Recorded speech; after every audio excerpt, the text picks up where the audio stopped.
Hi, this is Jason from Horrific Nightmares, and it's time for a controversial view. Today, we're going to be talking about looking for Mr. Goodbar. All right, little bit of history, and I'm going to try to put a picture up here somewhere. I originally learned about this film because I'm a little older, of course. It was on CED video disc, and then they made it on tape. Now, it's pretty much lost on VHS unless you live overseas. Then you can get a copy of the DVD. And if you have a region free player, of course, you can get a copy of it. I was fortunate enough that Joe made this copy for me. Um, and this movie is freaking fantastic. I do not understand why this does not have a release. I know a lot of people have been asking for it from Vinegar Syndrome, and I hope they put out a physical copy because this movie deserves to be seen. Now, what is controversial about this film? Well, Joe and I talk about all different types of criteria for controversial film. We've done controversies between the two of us. Like one of us likes it, one of us doesn't. We've done stuff where the studios have completely wrecked a film, or it didn't get released properly, or it got shelved, or this or that or the other thing. This one is one of the films that falls in the category of this cannot be made today.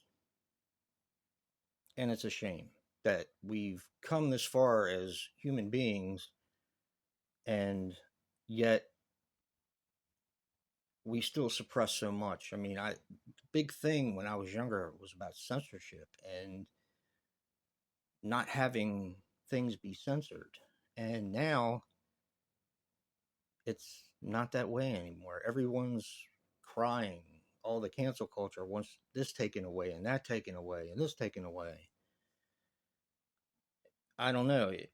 I'm of the feeling you can't pretend something doesn't exist.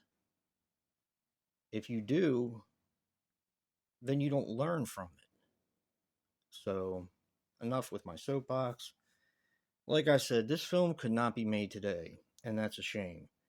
This is about a young woman, played by Diane Keaton, who is in college. She starts to date her professor, which, of course, is probably a no-no. As a matter of fact, I think it is a no-no. But, that's one of the small things about this film. It's a woman who's coming into her own and starting to explore her sexuality. And what we consider strong women in film today is not what I consider a strong woman in film today. This was amazing. And it took it from every angle. Like her parents were very conservative and very religious, and she had that to deal with. But then she wanted to go out and experience life. And not just like I guess the quote would be like horror around. That's not really what it was about. It was about just having fun and experiencing life and doing things that you never done before. Well, that proves to be a little on the detrimental side because she wants to get more and more extreme as she goes. Um, and I don't want that to sound like, whips and chains and all that kind of stuff. That's not what I mean. I mean, just like more dangerous. And she's, of course, in the 70s because this was done in 77.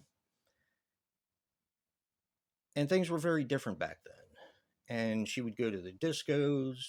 She would pick up a guy, or a guy would pick her up. They'd go back to their apartment. Just wasn't hurting anyone. It was just about having fun. And yeah, there aren't many films that really mess with my brain. This happens to be one of them. And I think that's one of the other controversies about this film. I'm not going to give away the ending. Any of you who have seen it know exactly what I'm talking about. But it's just,